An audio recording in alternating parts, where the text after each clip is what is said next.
This program is produced independently, made possible through private donations. I'd like to call the meeting to order. Doug, would you?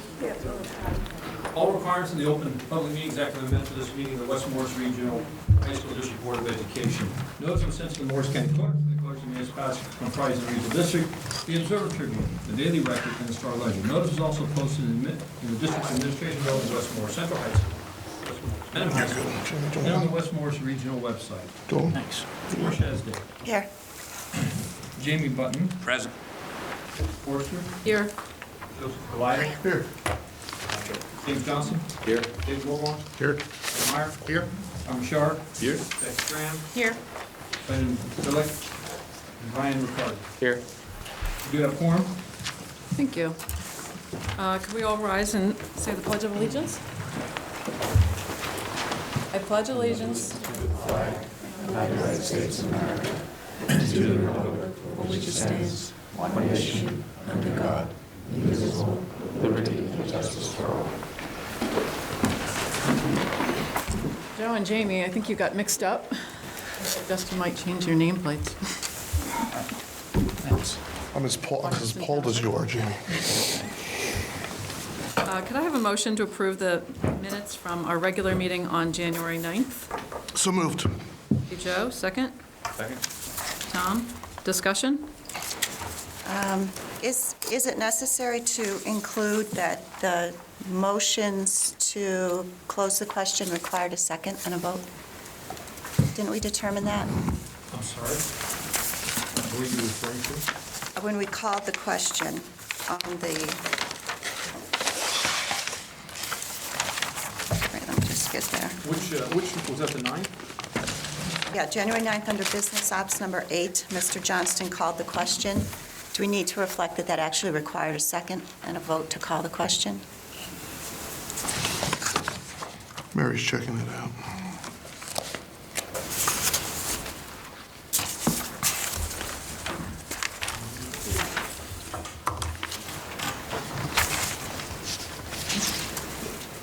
Page 5862.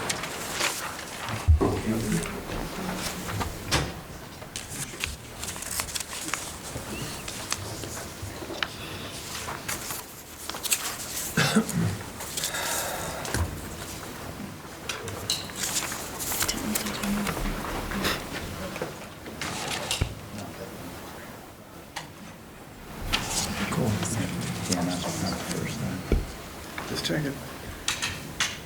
So the issue is, Tom called the question. We did have a second, but I don't have it in my notes with me. I have.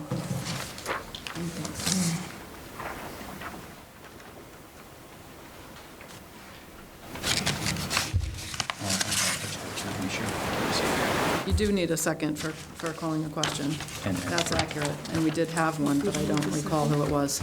We had two questions called at the last meeting, and the first one, there was not a second or a vote, and the second one was done properly, with a second and a vote. Right. So this one was not.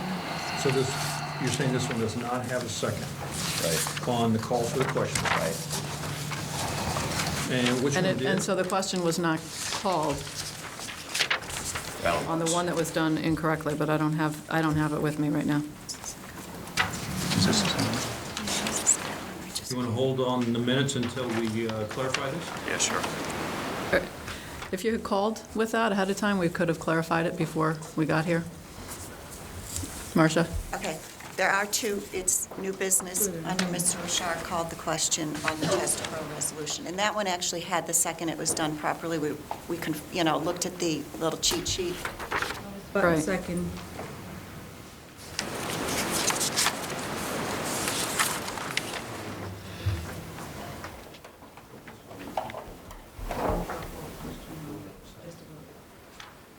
But on that one, there was a second. But, yeah, you're correct. There was no second on that one, and there was no vote on that, so that line just needs to be stricken from the minutes. And also on that number 8, I'd ask that the attachment be included so a reader of the minutes can see what the amendment was. You didn't pass that one out that night. No, the attachment that listed the various trips, number 3. Appendix 58. Oh, that's 62A. always attached to the actual minutes Oh, in the will be. book. Yeah. Okay, good. Okay, so if we strike that line about calling the question, we're okay to move forward On number 8. on number 8, and so on the minutes from January 9th, correct? Correct? Yeah, and then adding the correct Second, second and the On- vote on calling the question on under the new borough business. resolution, yeah. Oh, so we don't have that one, so we can't go forward. Okay. All right, then do we need to table? Can I have a motion to table? So moved. Thank you, Marcia. Second? Second. The minutes. Marcia, Jamie. Just 1 second. Yep.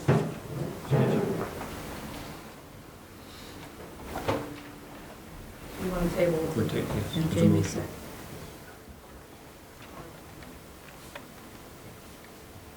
Oh, well, Okay.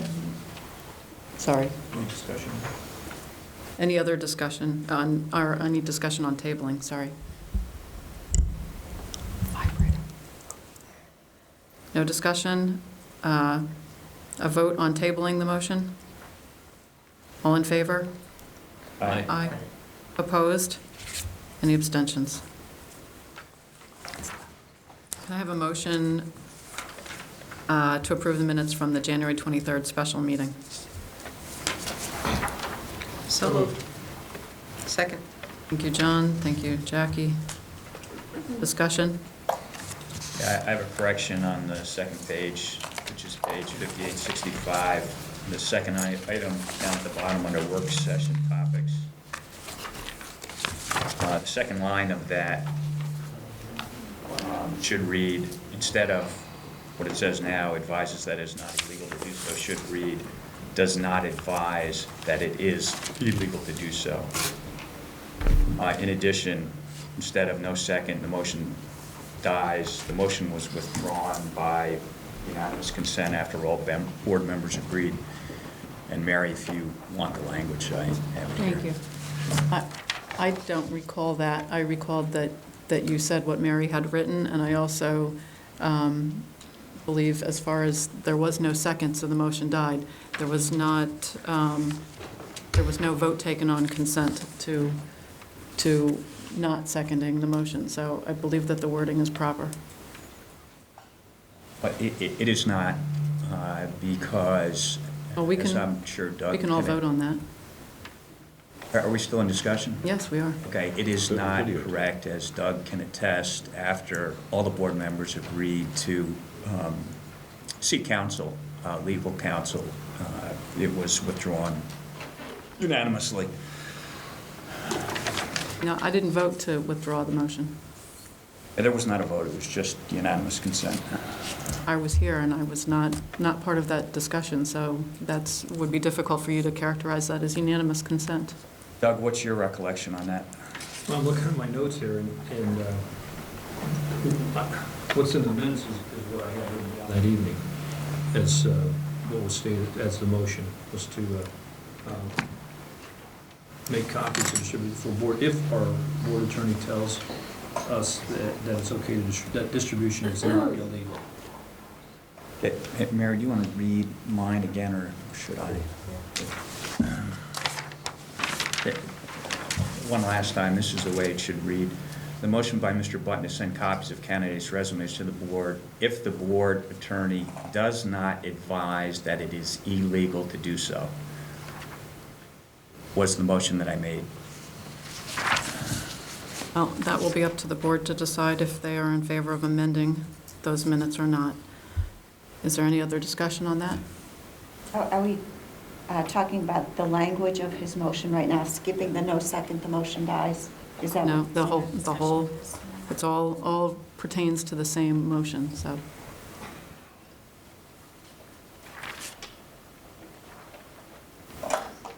Is there any other discussion? And all in favor of the minutes as, how would you like to do it? As written, or, Motion to amend it. or that, would you like to make a motion to amend? Yeah.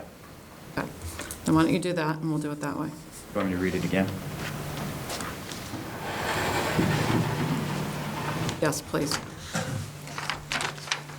Make a motion to amend the minutes of January 23rd, 2012 on the work session topics. The second item to read as follows. Motion by Mr. Button to send copies of the candidates' resumes to the board if the board attorney does not advise that it is illegal to do so. Motion was withdrawn after all board members agreed.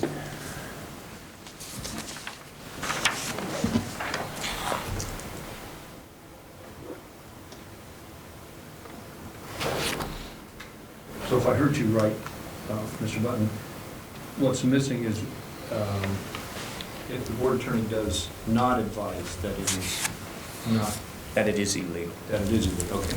This is why we don't use double negatives in English. It's very confusing.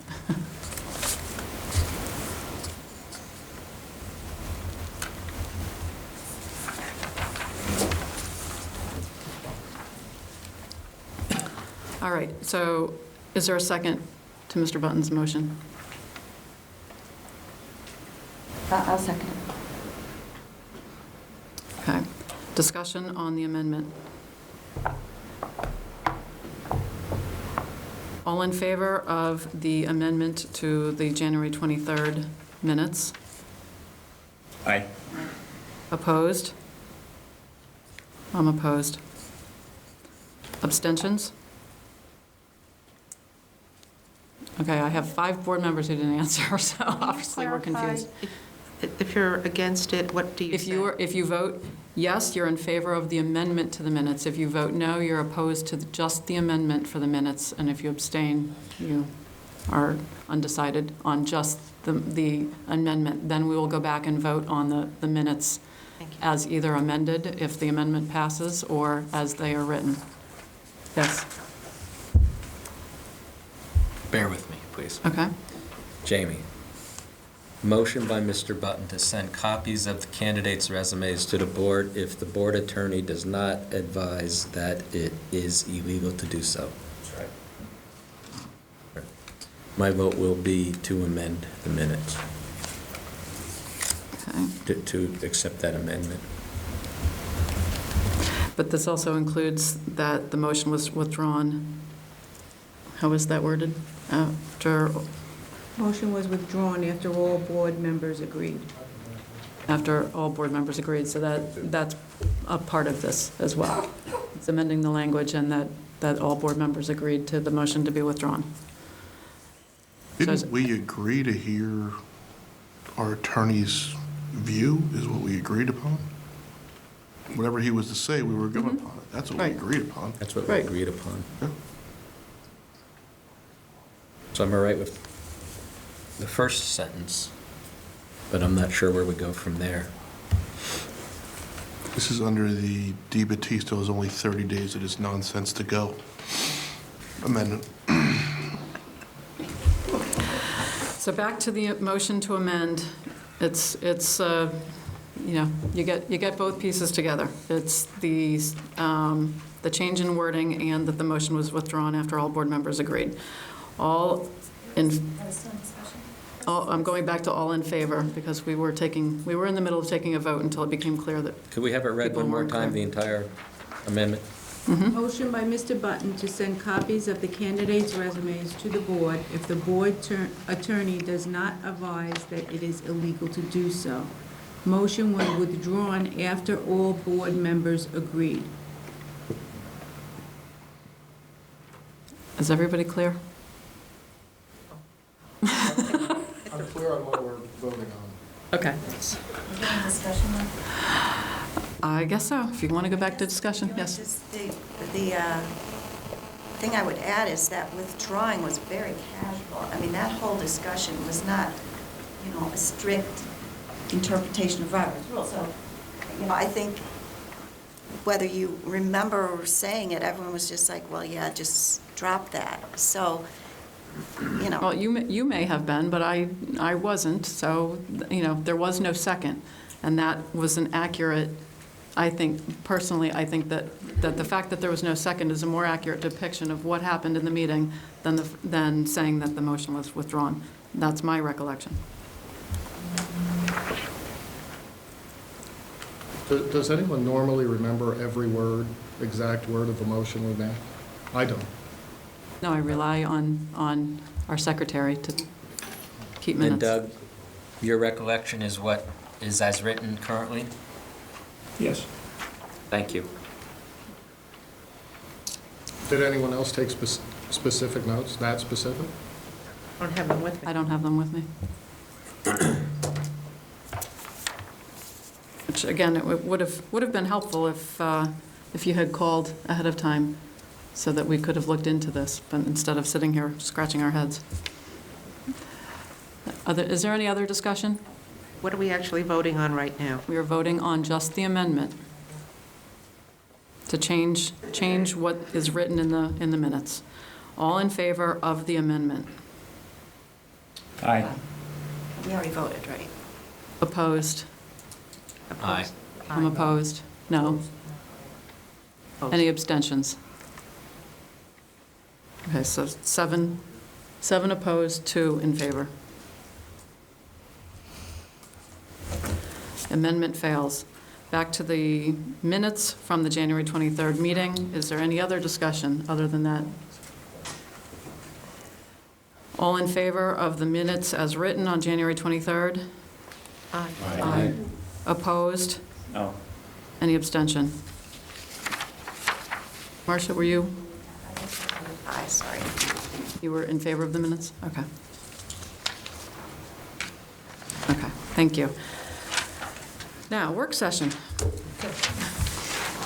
You all may remember that lead teacher in science at Mendham High School, Bruce Tatterka, was awarded Bruce, correct me if I get this wrong, a Washington Fellowship Teacher Leader. Close, yeah. Close? Enough. Well, that's close, and what's even closer is the fact that there were only 16 of them in the nation. And we were honored to have Bruce as part of that, and you're aware that partially through his connections and his work with that particular Washington group, he was named to the committee that is charged with creating the EE4NJ Teacher Evaluation Framework pilot. And so we are honored that one of our own faculty members is going to have input on this massive change to the evaluation and supervision system that New Jersey is going to have. And some board members had requested in the past if we could have Mr. Tatterka come in and give us a sense of what's going on in Trenton and his work with this committee. So Bruce, thank you very much for taking the time. Thanks, Anthony. Oh, sorry. The Actually, I think microphone. I'm going to move around a little bit because I'm going to use the computer. I'm going to show a couple of websites. I just want to take a couple minutes and talk to you about what I've been doing with the United States Department of Education and the New Jersey Department of Education and what is going on with the teacher evaluation pilot program in the state of New Jersey right now. So I'll move around a little bit just to pull these up. But to clarify what I've been doing here is about this time last year, I applied, the United States Department of Education has this program, they call it the Teaching Ambassador Fellowship. And what they do is they get classroom teachers to work with the department to learn about education policy and what the department is trying to do to support or reform education in the United States, and also for us to give input on education policy and also to communicate with the public about what they're doing. So I applied for this program, and Anthony supported me, and Mackie wrote me a letter of recommendation, and I was kind of surprised that I got accepted into this, but I did. And last summer, I went down to Washington for a one-week orientation with the other Teaching Ambassador Fellows. And I'll just show you a little bit about who the fellows are.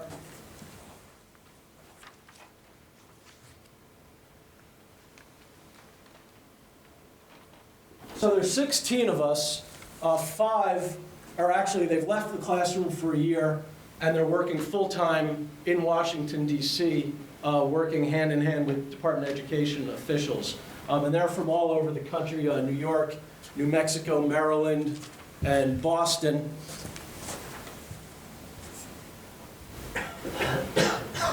And then there's 11 of us who are still working full-time as teachers, and in addition to that, we're doing work with the Department of Education. Some of us were down in Washington a couple weeks ago.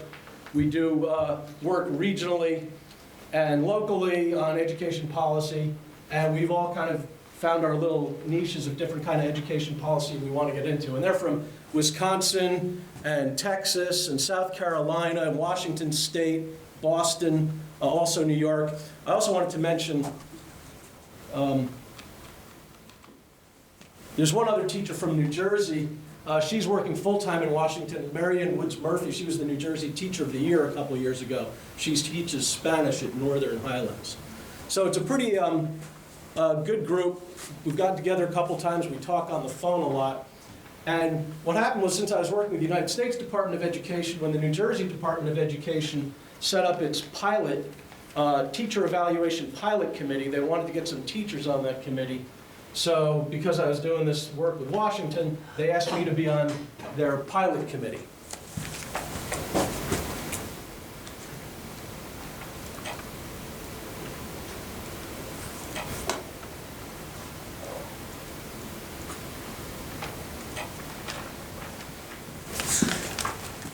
So you have this yellow handout, which I brought here, and this just gives a little overview of the pilot committee. What I want to do is take a couple minutes and talk to you about the pilot program that's going on in New Jersey and answer any questions you have about that. So most of you probably know New Jersey decided, Governor Christie decided back in September of 2010 that we had to change our teacher evaluation system in New Jersey, and he issued an executive order that said New Jersey has to start doing teacher evaluation a different way. We got to start doing it 50% based on what he calls student achievement and 50% based on teacher practice, which is basically observations. And if you look on the back of this gold handout, it's basically kind of the flow chart of how the governor wants teacher evaluation to work. So back in September, when he issued this executive order saying 50% achievement, 50% observation, he set up a task force to come up with details on a framework for how teacher evaluation should work. Back in March of 2011, that task force issued a report, and this flow chart is basically kind of sums up how the task force said teacher evaluation has to work. So there's this 50% teacher student achievement piece, which is kind of best thought of as test scores, and 50% teacher practice, which is observations on how you teach. Another way they look at it is student achievement is the output of what we do, teacher practice is the input of what we do. So once the task force issued this report in March, the state said, all right, we're going to start doing this. And they issued calls to districts to start doing this new teacher evaluation system. They set up a pilot program. And they've got 10 districts in New Jersey who are actually doing this new teacher evaluation system.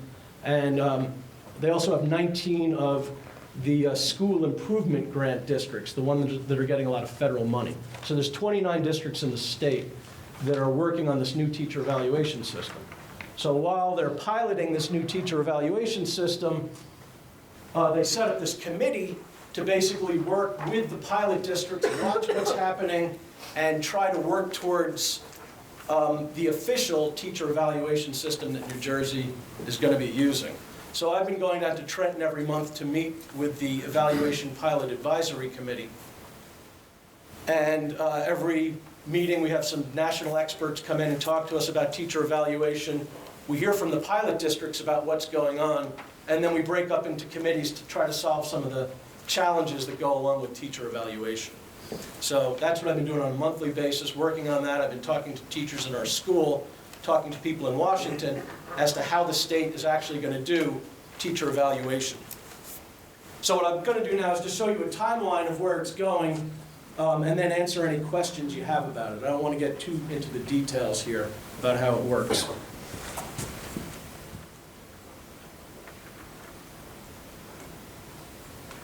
So this is the timeline. Like I said, in 2010, the governor issued an executive order saying we got to start doing this.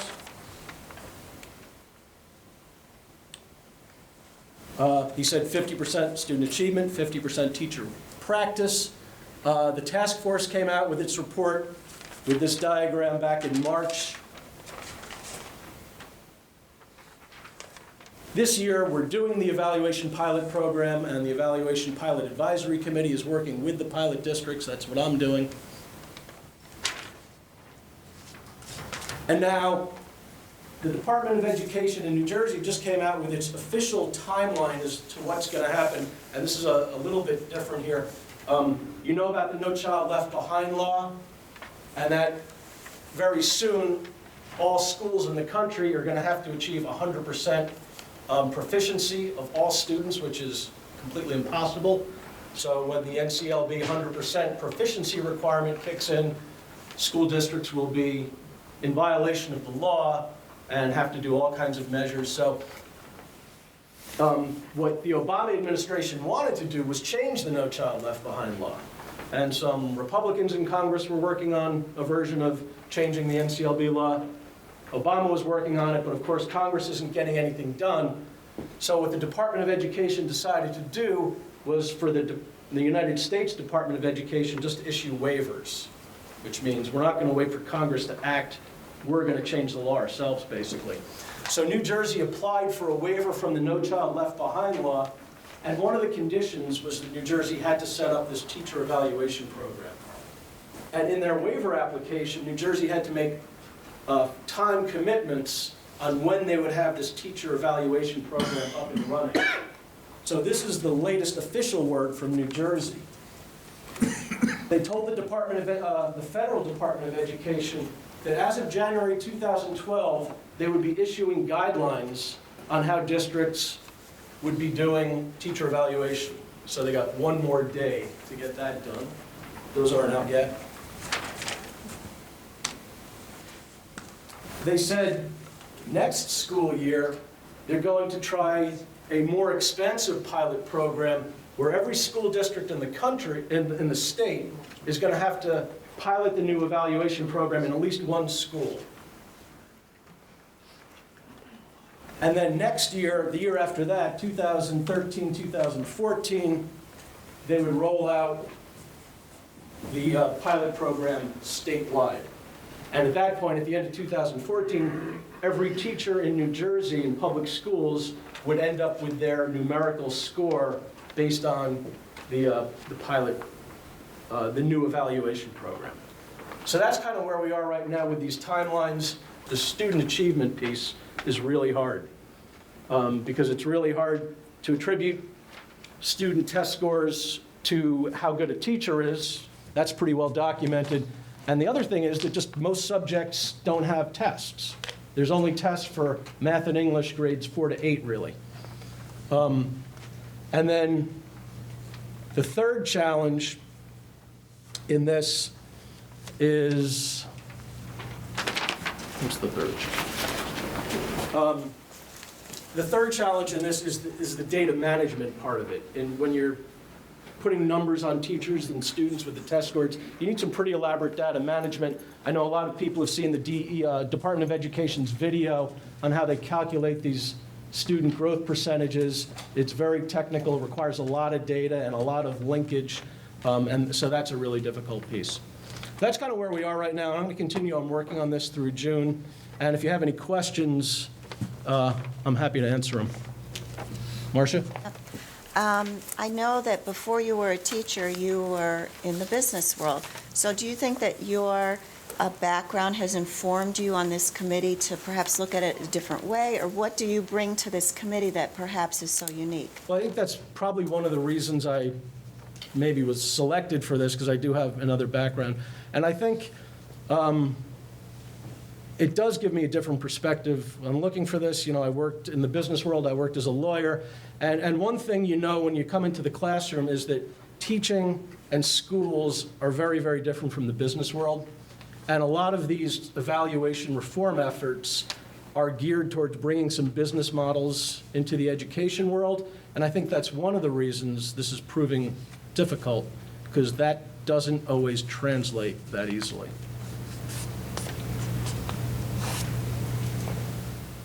I assume that there will be opportunity for input and for people to look at the data during the pilot phases before the final rollout in 2013-14? Yes, absolutely. And that's why there's the second pilot. Assuming that, we pilot this program in one of the districts, one of the schools in this district next year, there'd be a lot of, in fact, they're requiring every school in the pilot program to send a team of administrators and teachers down to these meetings, and that's the whole point of the pilot, is to provide information and try to work the kinks out of the system. Yeah, definitely. Bruce? Dave? Do they plan to use a pre-test, post-test? Is that how they're going to do In this? New Jersey, that's what they want to do. They want to test students not on achievement, but on improvement. So they're using student growth percentiles, where they test you before the year and after the year, and they've got a pretty complicated algorithm that would, determine what the teacher's role in any kind of improvement or Would they use the same excellence test? would be. Would they use the same test? Well, that's one of the challenges here. You can't really use the same test. You need a bank of tests, like the professional, like the ETS or the College Board has, where they can statistically say this test is the same as that test, but has different questions. So that's one of the reasons it's really tough to, develop new tests for science and history and all those subjects that don't have tests. You can't just whip them off in a year. Right. Those organizations have been working on these things, for decades. Does this present a challenge perhaps on the mandate issue when you have unfunded mandates? Is this additional work for people, which of course we don't have any additional financing for? Absolutely. It's a large amount of work. In the new evaluation they're talking about, they want 3 observations for non-tenured teachers, which I believe is what we do now, 2 observations a year for tenured teachers, and that's full class periods, post-conference, pre-conference, a lot of work. So I've been talking to some of the pilot districts when I'm down there. That's one of the main questions I had. And they're spending a fair amount of money doing this. Sometimes they're hiring outside firms to come in and do some of the evaluations. They're hiring consultants to help them build the evaluation systems, train their people in doing it. So it's a significant amount of work. And are you talking to districts or in states that are already doing this? Are you? Yep. Yeah. Yep. And have you found this state has had some success here? Are you down to that level of detail? Yeah, I've talked to people in Colorado who are one of the leaders on this. When I was down in Washington a couple of weeks ago, and we met with people from Tennessee and from Ohio who were working on this. And basically the challenges that I just mentioned are the same challenges that are happening all over the country. Trying to find, the time of administrators to do this, find the money to do it, and dealing with that question of non-tested grades and subjects. How do you evaluate student achievement there? Right? What's the final goal of all this, though? Is there like a reward? Really good question. Is there a reward for having a high score, or is there Ryan a was in my penalty? class last year. He always had good questions. The goal is to improve student learning. That's always the goal. It's kind of pretty, it's the question of whether this is the best way to improve student learning is another one that people are asking. Is it the best use of resources? Is it necessary in schools like this that are already very high functioning? One of the justifications for this is there's a lot of evidence out there that teacher evaluation systems in a lot of schools aren't effective. And they're not identifying the teachers who need improvement. Undoubtedly, there's a lot of schools that aren't, doing a good job. Those schools maybe need these programs more than others, but there's not really a distinction being made. This is just being imposed statewide.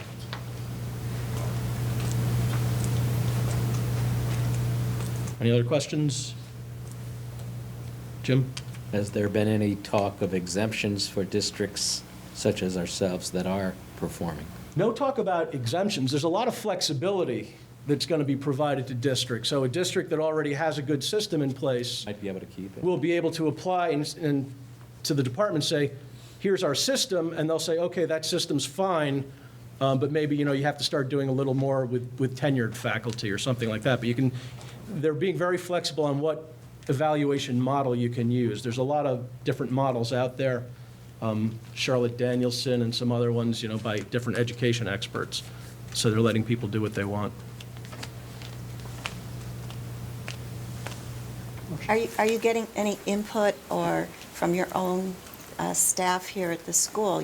Talk about this, Bruce, or I'm really worried about this. Are you using that? Yeah, I got together in the fall. I actually had an official from the Department of Education come, and we had a roundtable discussion. I invited all the teachers in the school. We had about 20 teachers there.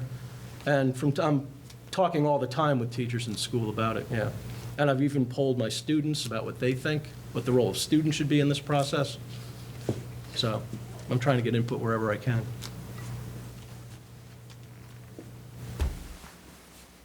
Is that it? Bruce, thank you very much. Thank you.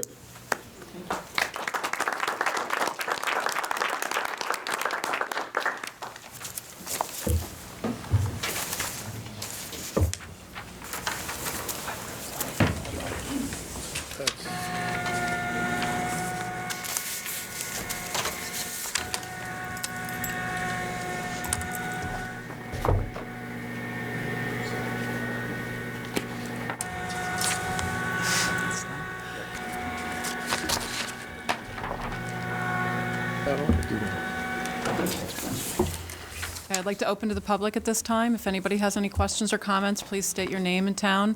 Limit your comments or questions to 5 minutes or less. Anybody? And the podium has changed sides. It's over here now. Any questions or comments? Yes? Deanna Asrajad in Mendham Township. Last month, there were a few questions about the tapings of the meetings, and I'm just wondering, would the board consider putting it in the budget so the meetings could be taped from the board, through the board for the school district, so then it could be also put on the website, so all the sending districts could view the meetings? You're not the first one to come to us to ask that. We're going through the budget development process right now, and we will keep it in mind as we build our budget. Everything's tight, so no promises. I think, Doug, in the meantime, there was a request. And There was a request from community members if they could send dollars to us, and I can set up an account for that purpose. I would want to bring a resolution to the board at the next meeting, but by all means, if you want to send the money now, I'll hold on to it until the board acts. And simply what I would want the board to do would be to acknowledge that these are contributions for the purpose of videotaping, and that as long as there was funds available, that the board would, provide the videotaping. Okay, that'd be great. Dan, at the first first finance committee meeting of the year last year, I proposed exactly that, that the board provide financing for the telecasting, taping and telecasting the meetings, and the other three committee members present opposed that. That was Jackie Schramm, Tom Rashar, and Kristen Forster. So it died in committee. Well, now that it's proven to be really successful, and I guess people really enjoy it, I think that it's a great idea and be a good thing. Yeah, good. Thank you. Do you have an estimate of how much it costs per excuse me, this is open to the public. Can you ask what? I address that? Answer? Yes, you may. Jamie, we didn't oppose it. We made note of it. I said that we would consider it. It's still there in the notes. It was also mentioned that Washington Township isn't able to access Mendham TV. Only Chester and Mendham can. So the question, and another finance committee member mentioned perhaps Washington Township could get a television station, and then they would be able to receive the broadcast as well. It was not voted down. It was never voted down. And to clarify, we don't vote in committee meetings. May I also add? Yes. At the last finance committee meeting, I did make the committee aware of the estimates that I did receive. And so that it's a matter of public record, it's $13,000 for 20 tapings, and we would need to have between $5,000 and $8,000 of equipment purchased in order for the board to take on that responsibility. So it is in front of the committee at this point in time. Still open. Thank you. Any other questions or comments? Do we know whose job we're trying to take away now, who's taking this? You guys have your job lost, so you know who's taking it right now? Paying for it right now, I think, as far as I know, it's anonymous donations, but I don't, Very nice of them. I don't know who. Didn't you? I know last meeting, somebody asked Mr. Black who's doing the taping. And I asked. I'm going to continue to ask. okay. Any other questions or comments from the public? All right, then I will close to the public at this time. There'll be another opportunity. Does anybody have any items to remove from the consent agenda? Program 2. Just a general comment on business ops 1 and 2. I reviewed the bill list, and everything appears to be in order. Okay, thank you. Any other items?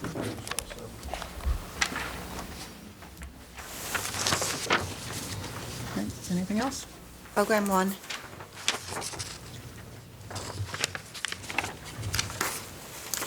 Else?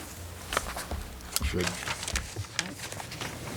Would somebody move consent agenda number 2, please? So moved. Thank you, Jim. Second. Tom? All in favor? Aye. Aye. Aye. Opposed? Any abstentions? Business ops number 7 is on top of page 3. I have a motion. So moved. Jim? Second? Second. Jackie? Discussion, and this is on the update is on the handout that should be in front of you. I just have just a comment. I noticed now that the Mendham football staff, Mike, you may want to comment on this. You guys are now going to the Glazer Football Clinic.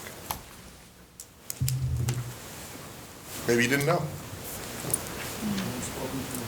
Okay. Well, it's because the Westmore's Central. staff seem to be going, and now the Mendham football staff seem to be doing something fantastic. We're glad we're all in equal parts right now. Can I make a comment on that, please? Sure. Absolutely, yeah. So I told Mr. Button that I would talk about this since it came up, and just so we can bring some clarity to what happened here. So in 2008, Mr. Kirk applied to, and his team of coaches, to go to the Glazer Football Clinic. At that time, in 2008, he said he was not requesting funds because the Booster Club was going to fund it. Since then, they have not requested funds, and I was under the impression that the Booster Club was funding it. So as of the last board meeting, when Mr. Goffredo spoke, since then I went back and I talked to Mr. Kirk and Mr. Baglin, and they said that they were funding it themselves. So I went back and I looked at the budget line, and we had plenty of money, and I said, well, we can fund it, and that's what you see here. When you say they were funding it themselves, you mean the coaches? Consistent Correct. with what Mr. Goffredo Correct. said at our last... Correct. Correct. So your statement that the Booster Club at Mendham High School was funding it was inaccurate at the last meeting? Correct. Did I understand that they used, the Mendham coaches had used proceeds from clinics that they ran That's my understanding. to pay for it? So, Again, just to summarize, that in 2008, that's where I had Right. gotten that impression, and I had not been asked since then, so that was my understanding. I went back and I checked with Mr. Baglin and Mr. Kirk, and that cleared it up, and it was a simple solution. So that's what you see in front of you. Great, thank you. Any other discussion? All in favor? Aye. Opposed? Any abstentions? Program number 1, again, middle of page 3. May I have a motion? So moved. Mrs. Marcia, second. Second. Jamie? Discussion. Yeah, I was just interested if you could give us any sort of, just a general picture, if you see any trends yet, or Dr. Lee, who's reporting this? Is this coming from students, parents, coaches? And are they being reported online, or talking to the student assistance counselor, that sort of thing? Have you noticed? Yeah. Dr. Lee and I have been talking about that because one of the things that we were concerned with is that there's not enough information yet, there's not enough of a pattern to get a sense of that. And I think that that was our conversation within the past 2 weeks. Dr. Lee, would you think that's changed yet? To date, we have 23 reports that have been filed since September. I see it as coming from a variety of sources. Some are coming from staff, some are coming from parents, some are coming from students themselves. I don't feel that it's dominated by one group or another. Time will tell. So far, we're really taking a look, trying to get a sense of patterns that may or may not be emerging, but it's a little bit early. Thank you. Can I ask a follow-up? Since the State Commission on Unfunded Mandates just said that the HIB law is an unfunded mandate and it was redirected back to the legislature, or to either fund it or change it, am I correct in assuming that we will continue to do what we're doing until there's more guidance from Trenton?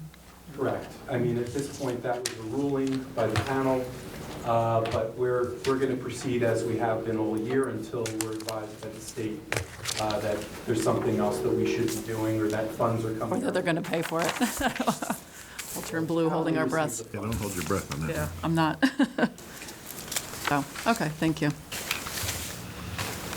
Any other discussion? All in favor? Aye. Opposed? Any abstentions?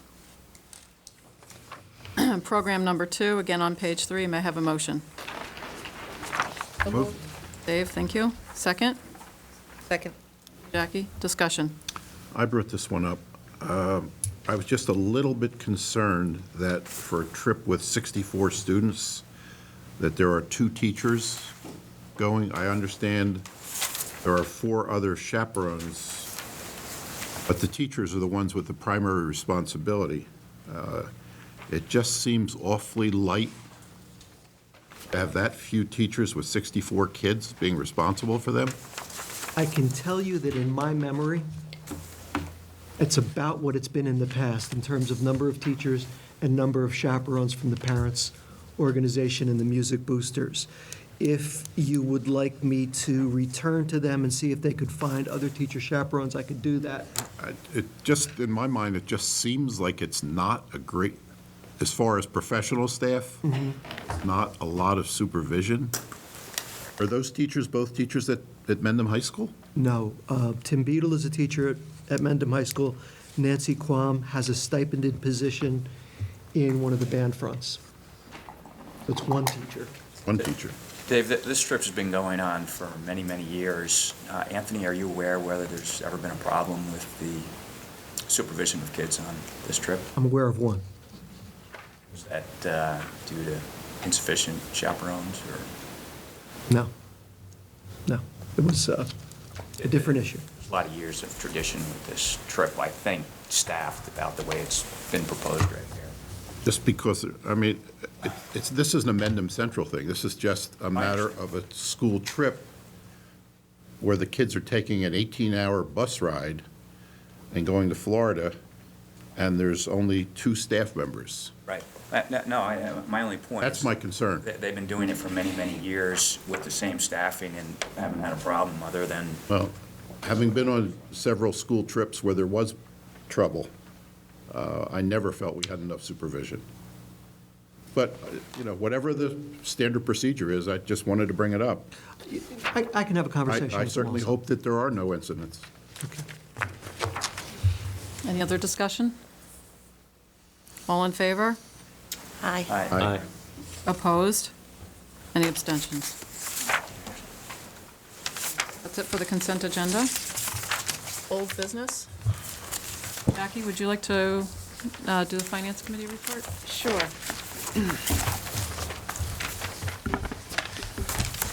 The first open public meeting of the Finance Committee was held January 17th, 2012 at Mendham High School. The purpose of the meeting was to review elements of the proposed 2012-2013 budget for the Wmrhsd Regional High School District. Opening remarks included the following points. District administration advised area budget managers to work toward a 2% budget decrease as compared to the prior year. In combination with 10% decreases requested in each of the previous two budgets, the draft 2012-13 budget represents a 22% budget decrease over 3 years' time. These decreases became necessary because in recent years, our school district, along with most others in the state, underwent a dramatic reduction in state aid. This placed more of a burden on local taxpayers to maintain a flat budget. However, to ease that burden on taxpayers, year-to-year increases in property tax levies were capped at 4% and then lowered to 2% for the 2011-12 budget and for the future. Over this time period, our district enrollment has continued to increase. During the budget preparation process, district administration remained mindful of the cost per pupil at each school, while continuing to focus on providing all students equal access to the district's resources. At the January 17th meeting, budget presentations were made in the areas of operations and maintenance. It was noted that by having one operations manager for both schools, the district is saving about $50,000 a year. Also in the area of technology, where costs are down about 7% from last year, at least in the budget, and principals' budgets, which are down 2% combined for the two schools. Cost per pupil for this budget area is equal at both schools. On January 24th, the second Finance Committee meeting open to the public was held at Central High School to review the remaining budget appropriation areas, which included transportation. It showed a 3% decrease in student transportation services. Bus utilization is being carefully monitored to ensure efficient operations. Special services showed approximately a 5% decrease over last year. Coupled with a similar decrease in last year's budget, this area represents a 10% budget decrease over 2 years. Improvement of instruction and staff development. Combined, they show a 12% decrease for this budget, and for about, for the last 2 years, 25%. We are grateful to the public that was able to come out to our meetings, and we appreciated their questions, and we continue to get information on our budget. Doug, can you address that point? Sure, yeah, we're waiting for state aid, but I do want to add that some preliminary comments from the Department of Education. When we started the budget process, we were going to use last year's state aid number, which is around $3.1 million.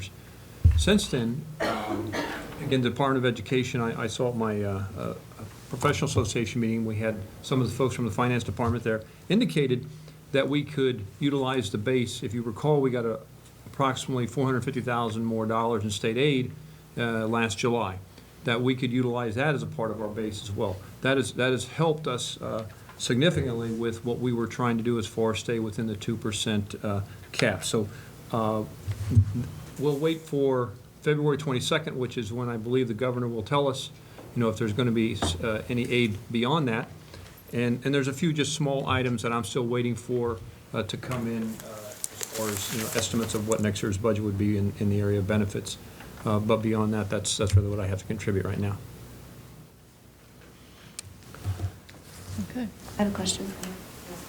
I guess can I have a copy of that statement you just read, Jackie, that summarized all those different areas? No problem.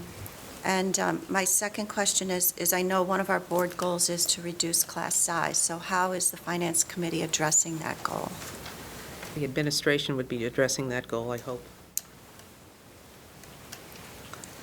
Yes, I can tell you that one of the things that we're planning to do is hire a Chinese teacher, and by not having any other cuts within the language department, we would hopefully be able to reduce class size in French and Spanish and Latin as a result. In addition to that, if we get Title I money again, we're planning to devote some of that to reducing class size also. I appreciate that, because I know I asked it at the Finance Committee meeting, and I didn't write down your answer, really, so thank you. Discussion? Yes, Jamie? I have a couple items. I committed to a couple people at the last meeting to follow up and provide some information that was requested. Leslie Mule, she's in the audience, you asked me to get the Monmouth University rankings for Central High School. The answer is in 2006, Central High School was ranked 41st in the state, 2008, 42nd in the state, and 2010, 43rd in the state. The New Jersey Monthly ranking? Monmouth University as published by New Jersey Monthly. Thank you. You're welcome. And Kristen, at the last meeting, you asked me for a copy of the newspaper article that I was referring to when I said you dismissed the suggestions made by a Chester resident before consulting with the board. I have it here. This is the Observer Tribune, December 15th. The headline is, Board President Says More Oversight Unnecessary. And the quote in particular is that this is the perfect time for the board to look at how the superintendent is managed or not, Arrington said. Her suggestions were quickly rejected as unnecessary by the school board president, Kristen Forrester. This is one of several examples where you have made public statements in the press before the board has even been informed, much less discussed an issue of importance like this. Another example is the one that Marcia Asdale brought up when the Chester Borough Council proposed that we wait in hiring a superintendent until they had their representative on board, and you made a statement in the press dismissing that before the board had even seen the resolution that was passed by the Chester Borough Council. And a third example is last year when you announced in the press that this board had reached an agreement on the contract with the teachers, when this board not only had not seen the terms of the agreement, nor the contract itself. So my suggestion, Mrs. Forrester, is that you keep in mind that we act as a board.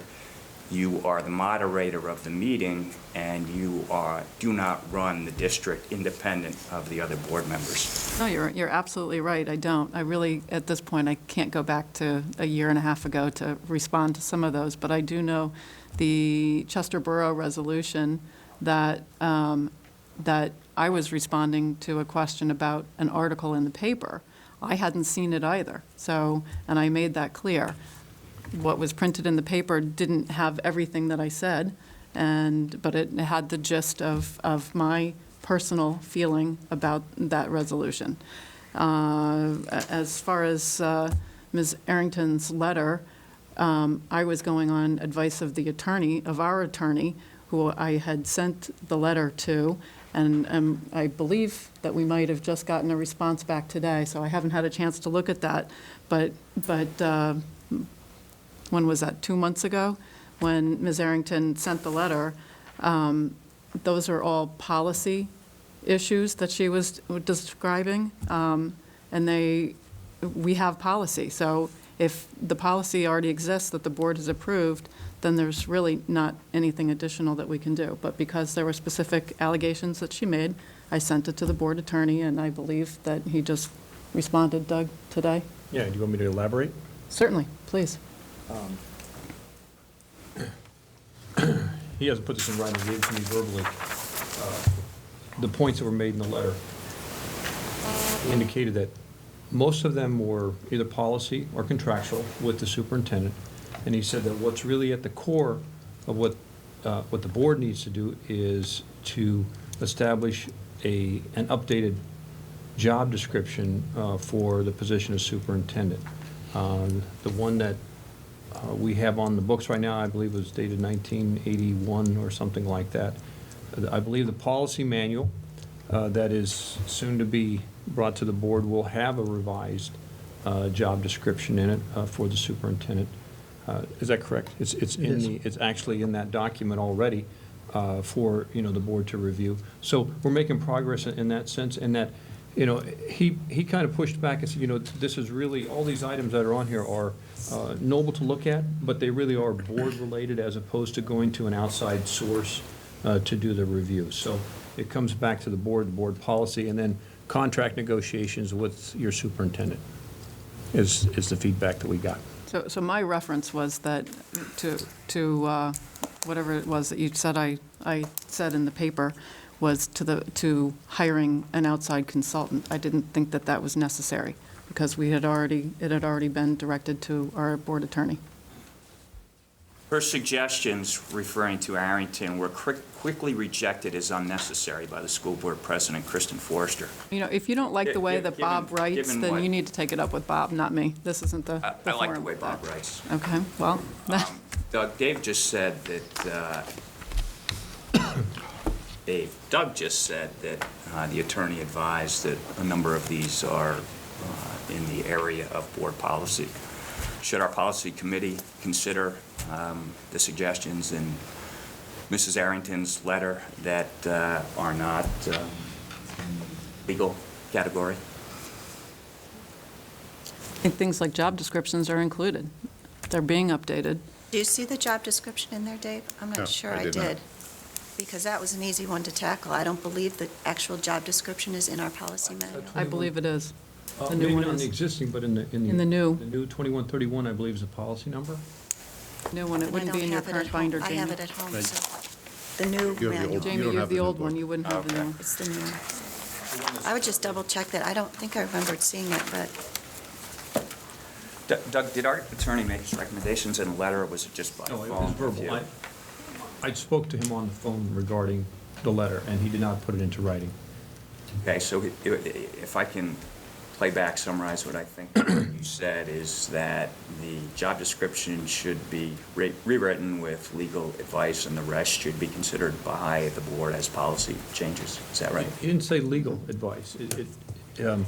He did say at the crux of the issues, he believes is the job description, which is something that should be written by the board and, in collaboration with your superintendent, existing or future superintendent, so that there's an understanding of what performances need to be done. There were some other points regarding goals, and I believe that with the new state laws, you're going to have to put performance goals in place for any superintendent going forward. It's just a part of the law now. So, I mean, it's not that we shouldn't have the attorney review it, but I think that the board itself, with the help of school boards, which you've already employed to do that, will provide you with a structure to begin that process. Is that accurate, Dave? Is that where we are? with Yeah, I policy think if committee? we have a superintendent job description from 1981, I think it is appropriate to update it. And I believe it's in the update. I don't recall seeing it. I saw them a couple months ago, and I believe it was in there. I gave it to you today. Dave, the job description was just one part of the suggestion. The rest of it related to supervision and management of the superintendent, the rest of Mrs. Harrington's Well, letter. I think that would fall into management and is at the board's discretion. So So if we want to follow Ms. Arrington's suggestion and, get a punch clock for our superintendent, then that's at the board's discretion. I didn't see that anywhere in her letter, that we have a punch clock Time for the time superintendent. slips, she mentioned something about time slips, I believe. You're Dave, bringing is something the up from policy 2 months committee ago. considering her suggestions? No. Will the policy No, committee? we've just finished, well, we are finishing going through about hundreds of pages of document to really update the manual as it is now. But to upgrade job descriptions, I think, is a good idea, frankly. It is policy 2131 that is in the document that we got from school boards. Also, I have a copy of the Homedale Township Board of Education's job description for the superintendent, and it looks like it's pretty consistent with what the school boards had suggested you adopt as a policy or a job description for the chief school administrator. So I can pass that around if you want to look at it now. I would, yeah.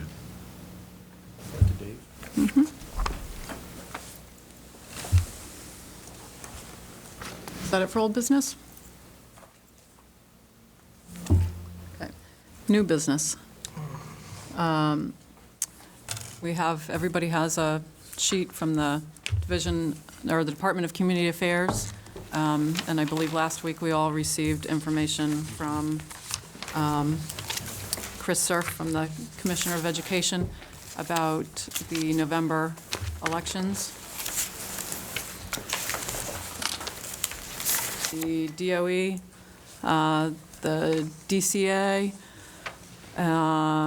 whoever else, school boards has tracked, I think 128 districts have moved elections to November in the last, week, 10 days? 13 days. 13 days, thank you. I think 128, school boards has tracked 128 districts in the state have changed their elections to November in the last 13 days. And we need to make a decision by February 17th. Heard feedback from any of the other sending districts, what their plans are? Nobody has done anything yet, but they've all discussed it or plan on discussing it, and I think some plan on moving their elections.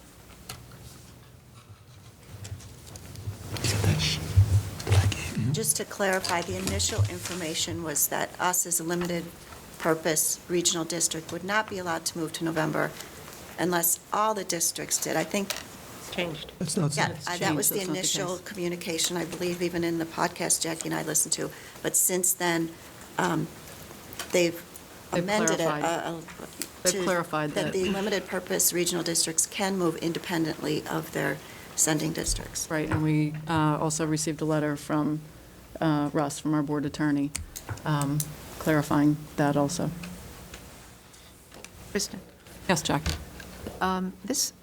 Ironically, this seems to be happening fast, and yet this first came up 2 years ago in Governor Christie's transition team. Was one of the recommendations they made 2 years ago, along with not voting on budgets that are under cap. So this has been brewing for 2 years. Has this board discussed it at all at any point? Does anyone remember? Yeah. About Moving. a year ago in March, there was a motion that, it was a resolution, I shouldn't say motion, it was a resolution that I actually put on the agenda. I consulted with the board president, we decided to put it on, and what it addressed was simply support of moving the election to November. It didn't approve or disapprove of the move because the law wasn't in place, of course, but it was in support of the law that would have done that.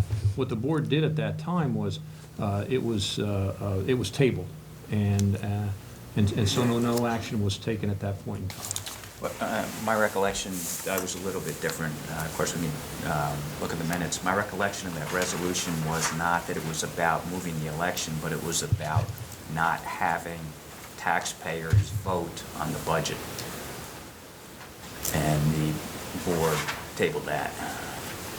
You may be correct about that, because I think that's what was at the core of that was to, if the cap was put in place and we moved the election to another date, we could, the voters would be protected because of the cap, and that the cost of the election would go away. Yeah, I don't recall any reference in that resolution to the election or moving the election. The only thing I remember about it in the course of the check was that if a school board maintains a 2% cap, then they would not be required to submit the budget for voter approval, and that is what this board tabled. That's in here. Oh, yeah. Yes. That is part of it. The legislation states that if boards move their elections to November, that then if the budget is within the cap, then there is no vote on the base budget. Anything over the cap or any referendums would still go to vote. Doug, what would be the savings to the district if we move the budget vote? Between $15,000 and $16,000. And that's specifically for limited purpose regional districts, that figure? Yeah, Because we have the- four. The constituent districts pay between $3,000 to $6,000, somewhere in that range, depending on the size of the community. And the number of polling places you have. Correct. And you'd still have to work out an agreement, right? Didn't I read somewhere where at the county, you have to work out some sort of agreement as to apportionment of costs of the? No, That's, because if this election were to move to November, this is something that Mary and I discovered because we were trying to identify the cost, is that the November election is picked up either by county or state funds, and that there are no costs to the local municipality. Marcia, I think you were correct, that was, part of the legislation said that if there were additional costs incurred in a November election, that the school districts would have to come to agreement. Questions? Is that what you're referring to? Right, something, if there were ever an additional cost, then that would have to be worked out with the County Board of Elections, and an agreement would have to be reached, but that the Department of Education didn't expect there to be any additional costs. okay, so this Q&A is a bit misleading, where you, Which one are you looking at? number 21 on page 4. If you look at the local finance, I found that this Division of Consumer Affairs, I think that their Q&A was much clearer than what CERF had come out. I think it was a little more detailed. And if you go to page 5 of that document and look at question number 21, which is if the election is moved to November, will the school board incur any cost? And that's where my response came from, was looking at that response to that question, is that we really shouldn't anticipate having any Looking for a motion? cost.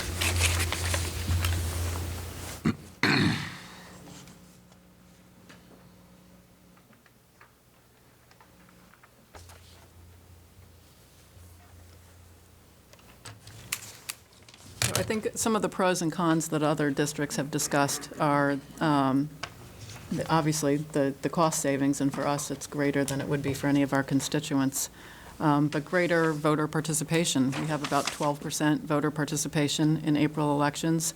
And if this is a participatory democracy, you've got 30 to 50% at midterm and presidential elections. So that, easily triples your voter participation. Of course, the other side of participatory democracy is a vote on the budget, which... But we are the only budget that gets voted on. So if people are angry with their local budgets, their state budgets, their federal taxes, their job, anything, the only place they can take it out is on a school budget. So, you could argue that a level playing field then makes it so that people can't vote no on a school budget because they're angry with their federal taxes. Well, one big difference is that the schools represent 2/3 of our real estate tax bill. Absolutely. Much, much more than the town or the county or anything else. And I would be very reluctant to take away the right of taxpayers to express their opinion on the school budget, again, representing 2/3 of the real estate taxes. Kristen? Yes, Jackie. I know I've said this before at Mendham Township Committee meeting. Where I grew up in Connecticut, the school budget was incorporated in with the municipal budget, and people voted on one budget, the municipal, which included the school budget. And that seems fair to me.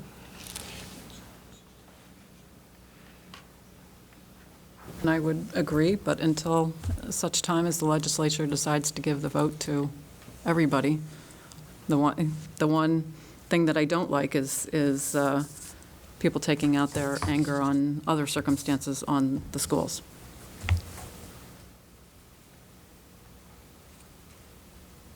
Any other discussion? Do you anticipate putting forth a motion tonight on that? Well, we need to consider that either, we need to consider it because we have to take action by the 17th if it's something that we're going to do. If it's not something that we're going to do, then no action need be taken. But if we do, there's specific language that needs to be adopted.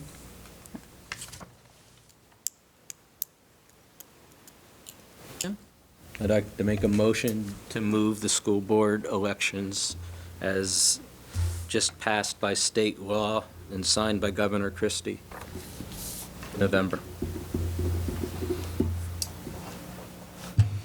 Doug, do we need to incorporate specific I did prepare language? a resolution because there was quite a bit of language that, and I think I should pass this out so that the board members can absorb it.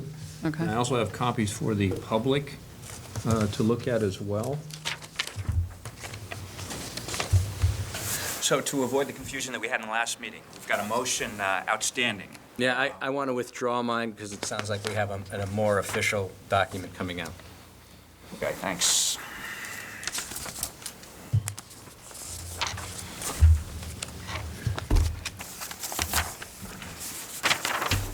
What is the date of our next meeting, Mary? 13. February 3rd. And we have to act by February 17th?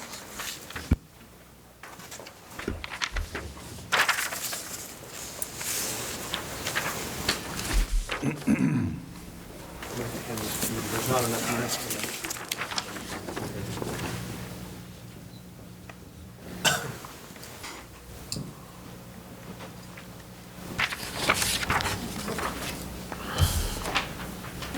Doug, could I, regarding the costs incurred, what did you take into effect with that? Printing? Postage? What's? The county superintendent of elections, what they would do is you know, there's the poll workers, and there are printing costs that we were that they would allocate to us. So because we are a regional district and we had 5 communities that we were paying for polling, we shared that cost with the K-8s. Okay. They picked up a portion of it, and we picked up the balance.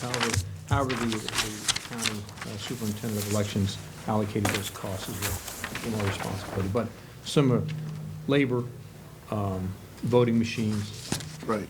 ballots. I just thought, just doing in my head, postage had to cost more than $15,000 or $16,000, so, okay.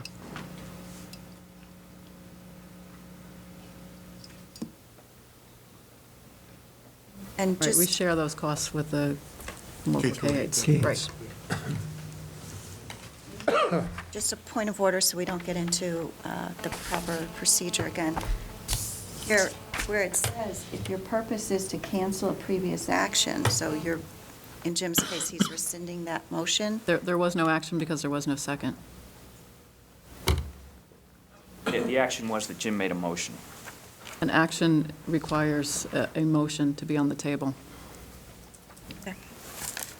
Do you agree with that, Doug? Yeah? Okay. Yeah, I do.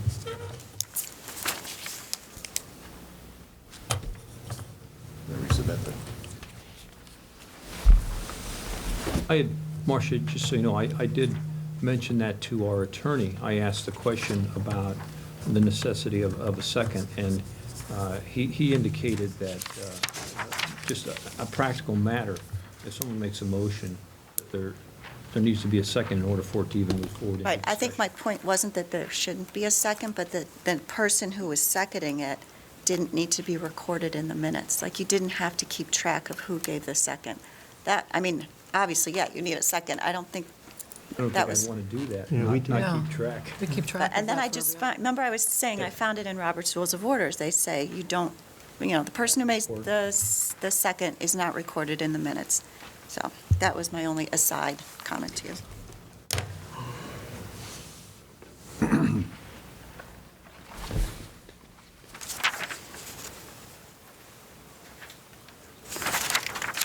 And just a procedural question, do we get a chance to put forward a resolution like this every year? This is a one-time deal? I know that if you put forward the resolution, it's in effect for 4 years, but what if... It's 4 years. 4 years. It says in here it has to be for 4 years. And I believe then, But next year, if we choose to take no action, there's no resolution put forward, do you get a chance next year to ask, this is a one-time, for 4 years, it stays in place, and at the end of the Right 4 now. year, it sunsets. Then you would have, the board would have, I believe, that's my understanding, is that you would have to then reassert another resolution saying that you wanted to move it to November.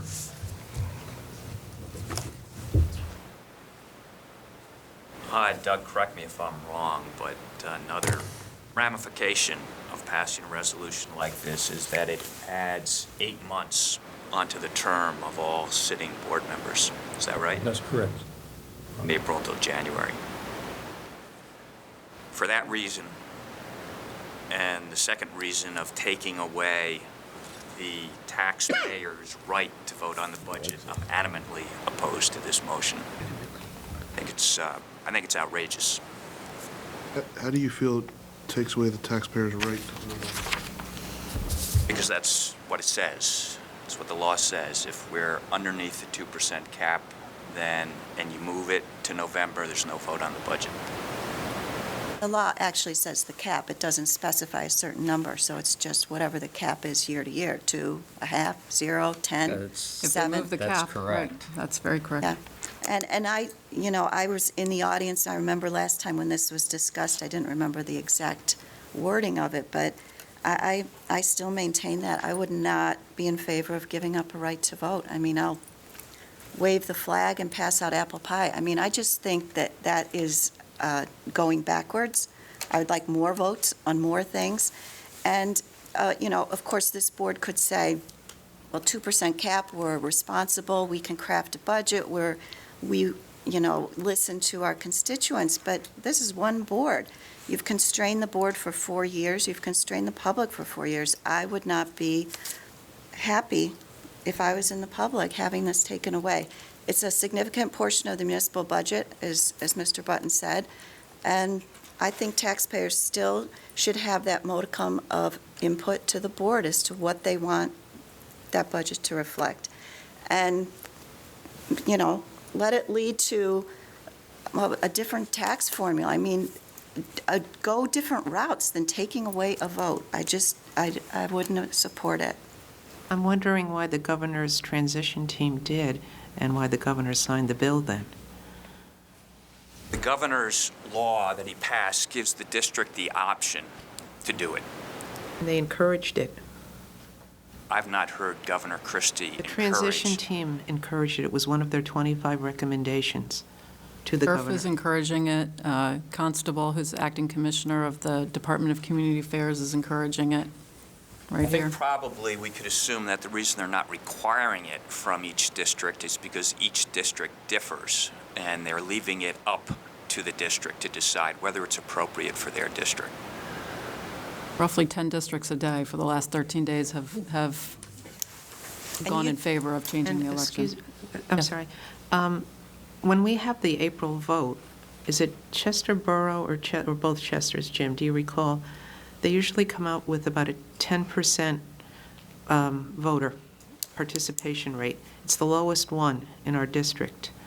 It's very odd that Chester votes so low. I think it's Chester Borough in particular. No. They have historically, yes. It would be both together. Okay. Because We vote in the talked to same you about booth that, right? because it's a consolidated district. Yeah, but I've talked to you about that. And speaking of Chester Borough, if we pass this resolution, when would Chester Borough's representative be seated on this board? January. January instead of April. A third reason to oppose it. Glad that you represent Chester now. And you don't know if any of the sending districts have passed this resolution? I've spoken to them. I'm not at liberty to share their sentiments publicly. Do you understand how chaotic it could be if, they're having elections, we still have them in April? I mean, I hate the law, I hate the directive. I would have liked to move it to November, but why cancel the vote on the budget? I just think it's bad, and I don't like it. Excuse me. Yes. I did speak with Ray Penny today. There's, I think, 6 high schools in Hunterdon County. I believe they're all regional, and they've all decided to go with November. And so all of the sending districts are going along with it, so it's pretty universal throughout Hunterdon County.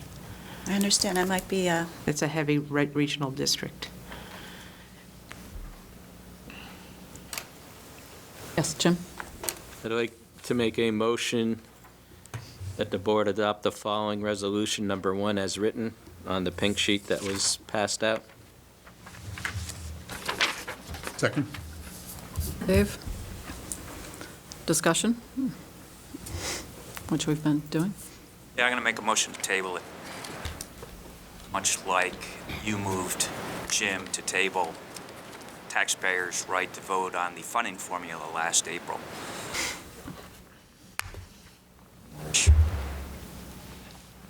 I don't think that's what Jim's motion was, but again. okay. I'll second that. Sure. Discussion on the motion to table. Could the effect of tabling it give us a chance to talk to the districts and see what they're doing? Perhaps